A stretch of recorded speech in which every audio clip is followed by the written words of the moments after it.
It was such a powerful empire. Now, the first king of the Ghana Empire was called Dinga Sise. He was a man who rose to the status of a divinity. People worshipped him. He appeared and disappeared at will. In fact, he was a man who could be seen suspending in the air, praying. Dinga Sise was one of the most spiritually powerful kings of the ancient Ghana Empire. My brother, my sister, today we are not looking at the first king of the Ghana Empire. We are looking at the last king of the Ghana Empire. And he was called Tenkamenin. And I spell Tenkamenin.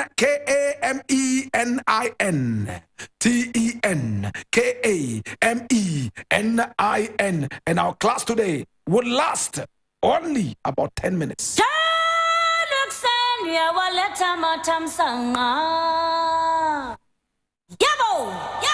Tenkamenin was born circa 1037. 1037, he was born. And he was a very fine boy, running in the royal palace. At a very young age, he loved to interact with so many different people in the neighborhood and even beyond. To the point that the king was not too happy that he was interacting too much. Why was he interacting so much? He was supposed to be a royal. And this royal must hold himself right there in high esteem and not be seen interacting with too many commoners. But he seemed to love the commoners more than even the royal palace. Tenkamenin, at a very young age, will go on hunting sprees with some of the hunters of the land. Oh, he loved to hunt. He loved to listen to stories. In fact, he moved from house to house, making friends, and also listening to so many different stories and picking up wisdom, as if he knew. In fact, at the age of 25, in 1057, he became king.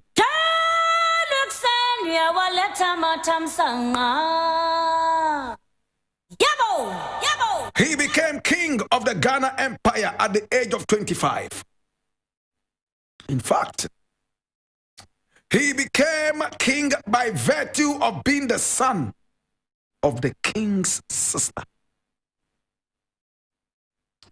In fact, his mother was the king's direct sister. And once the king himself did not have a male child, the closest male child was the king's sister's son. Oh, he became king. He was a fine gentleman from the royal family. By virtue of his mother being the sister of the king, he became king. When he was crowned king at the age of 25, my brother, my sister, at the age of 25, he became king. Now, if he was born in 1057, I beg your pardon, 1037, then by the age of 25, he became king. What year would it be? Students, tell me.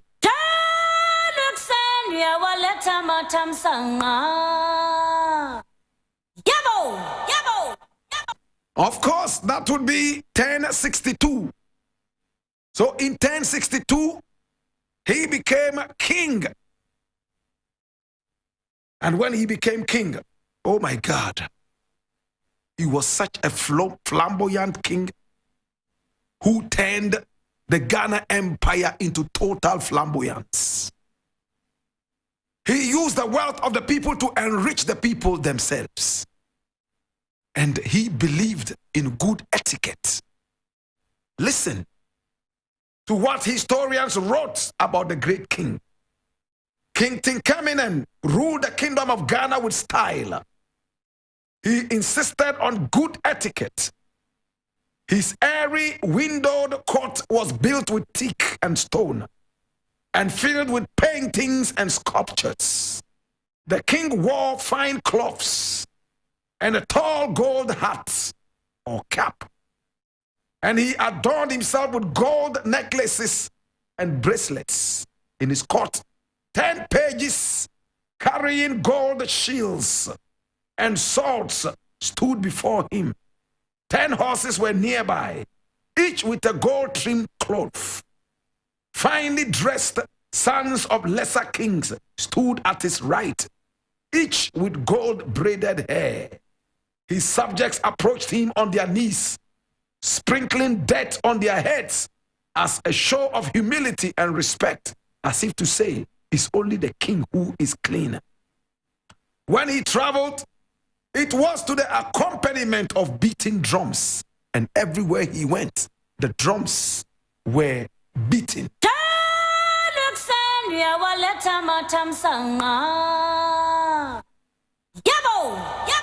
But his appearance could be deceiving. Despite his lavish, expensive lifestyle, he was in many ways a fair and visionary ruler. And he came out looking forward to enriching every member of his kingdom. He was very humble. He moved from house to house, day and night, listening to the problems of the people. He opened his palace to everybody, rich and poor, tall and short, to bring their problems. And he gave fair judgment. In his kingdom, he encouraged charity and asked people to take care of those who were less privileged. In his kingdom, he brought the rich and the poor on the same pedestal, and nobody was treated better than the other. And when it was time to pay tax, the rich paid according to their riches, and the poor did not pay anything at all, or something little according to what they earned. The poor were encouraged to take up farming activities. Some were even employed in the king's court as artisans and more. By so doing, he brought respect to the poor. By so doing, Tenkamenin brought a lot of respect to his kingdom. Now, where was Tenkamenin from? Remember, the whole Ghana kingdom was a vast empire. In fact, he came from West Africa. Which part of West Africa? He came from this part of West Africa today called Ghana.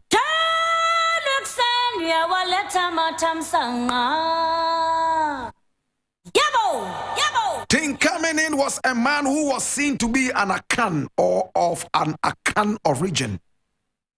And he was such a wise king. Despite all the gold that adorned his body, he was so humble. He shared his food with commoners.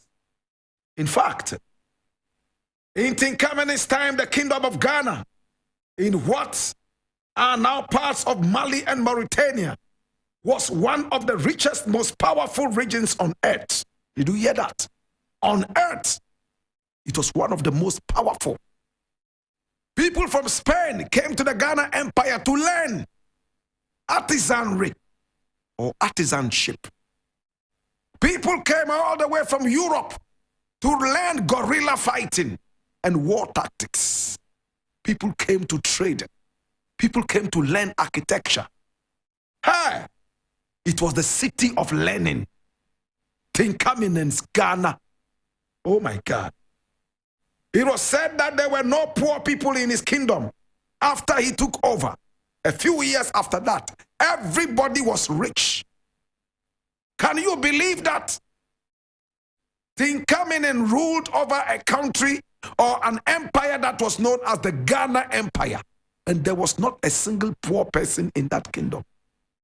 Can you believe that? That was the kind of king we had. He encouraged all of them to be rich. Nobody must dress poor.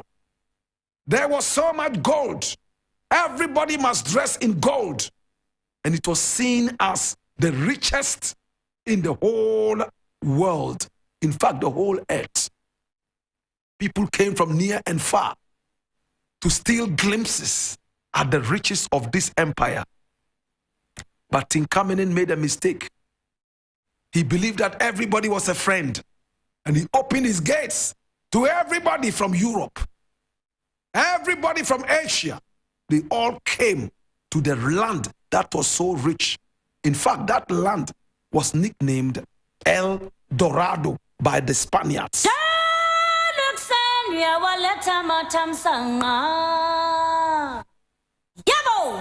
Today we're talking about Tenkamenin, the last king of the Ghana Empire. And remember, this is the Heritage Month, Ghana Month. So it's all about Ghana. Hey, in his kingdom, there was no poor person. And everybody was educated, except a few old people who were not interested in education, or they did not have the acumen for studies. The king encouraged his subjects to learn about the outside world. So he opened the whole kingdom to the outside world. The Chinese came in so that people would learn about them. He sent a lot of his people outside to also go and study about Europe, study about the Americas, study about Asia. And they came in as full scholars and shared their knowledge of the outside world with the people of the Ghana Empire. He personally visited his subjects on horseback to hear their grievances and was also adamant in hammering out solutions. Oh my God. He made sure that the fighting people or the feuding parties sorted themselves out whilst he sat down and tried to find out what the problem was. And he just posed questions until one side said, I now realize that I am at fault and I apologize.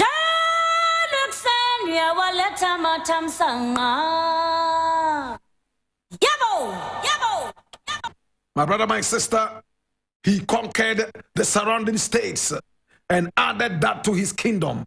Oh my God. And he included them in their taxes. Oh my God. My brother, my sister, today we're talking about Tenkamenin. Now, a Spanish historian by name Al-Bakri never visited the kingdom of the ancient Ghana or any part of Africa, but he wrote detailed accounts of Tenkamenin's rule that were used in research at that time and even today. Based on the traveler's accounts, he explained Tenkamenin's system of governance and finance. The king imposed an import-export tax payable in gold on spices, copper, ivory, and ebony. He controlled and taxed the sale of salt, a critical commodity. The king guaranteed the safety of merchants who paid their taxes. Ghana became the hub for trade throughout West Africa and the whole world. In fact, people who brought goods from other parts of the world, they were taxed. And once you paid your tax, you were guaranteed safety in and out of the Ghana Empire. Oh my God. They had the best soldiers trained in guerrilla fighting, very powerful and very strong. Tenkamenin helped establish an honor system of trade in his kingdom that encouraged fairness. He also had a form of tax on the region's gold mines. All gold nuggets found went to him, just as the Ghana that we know of today does. If you find any gold anywhere, it belongs to the government of Ghana and not to you. But if you find marijuana growing in your yard, it belongs to you and you will go to jail.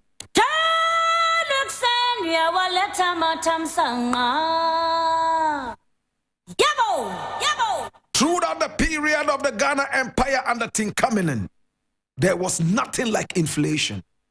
In fact, he was able to beat Mansa Musa when it came to controlling the economics of his country. Ghana's time as the powerful nation did not endure. After Tenkamenin's death in 1075, in the hands of the Almoravids, who Tenkamenin opened wide gates to, they came in and waged war on the people of Ghana and the Ghana Empire. In fact, they took over because the Ghana army was not suspecting any such thing. And when Tenkamenin died in 1075, the whole kingdom came crashing down. The Ghana Empire became history Now Muslims in the region became more influential, and some took up arms against their rulers. Trade routes were cut off. Now the subjects of the kingdom became disenchanted with their rulers. And finally, the region was decimated by a series of droughts. Ghana's era as the kingdom of gold came to an end with Tenkamenin's death in 1075. And when Tenkamenin was gone, he went with the Ghana Empire. From that time till now, the Ghana Empire ceased to exist. So when Kwame Nkrumah decided to relive the Ghana Empire by naming this country Ghana, we expected that all those wonderful symptoms, or better still characteristics of the Ghana Empire will revisit us. No inflation, everybody in the empire rich, people coming from all over the world to the hub of trade, the greatest empire that ever lived, the great Ghana Empire under the great Tenkamenin. But no, there is inflation in Ghana today. People are poor. People are being killed. There's murder. My brother, my sister, today we remember the great Tenkamenin, the man who was born in 1037 and he died in 1075. My brother, my sister, at the age of 38. He did not live long. Today we remember you, Papa. Papa Uniyaminko. And you can see drawings of the great Tenkamenin. And you can see the wonderful soldiers around him. He was adorned with gold. And wherever he went, they beat the drums and inspired him to move on. Everybody in his kingdom was rich. Nobody was poor. There was no inflation. Everybody was a brother to the other. And when there was a dispute, he brought the disputing parties together and he sat down and listened to their stories. He posed questions that made one party finally come out and say, I think I am at fault. Please forgive me. Oh my God. Today we remember you, Papa. Papa Messiah Kaikaiwo. He died in 1075 and it brought an end to the Ghana Empire. Oh, Papa. Papa, why are you? Papa, Uniyaminko. Papa, Miss Uniyaminko. Papa, Damri Fadrio. Oh, Papa. Missy, why be Papa? Papa, ya Kaikayo. Papa, ya few, Papa. Papa, Uniyaminko. Papa, Miss Uniyaminko. Oh, Papa. Papa. Papa, Damri Fadrio. Papa, Damri Fadrio. Papa, Uniyaminko. In the burden of knowledge, I ask you, now that you know what you do, be an neo le minio bafe, Yezunda Kagane, Mezaka Yine, Ye Papango, Bukaya Nung, Fifi Anya, Nukai na wo, Banaehu, Ebeden, Lela Anjima Singa Bekune, Lela Anjima Singa Berry. How will the life of Tenkamenin impact your own life in these times?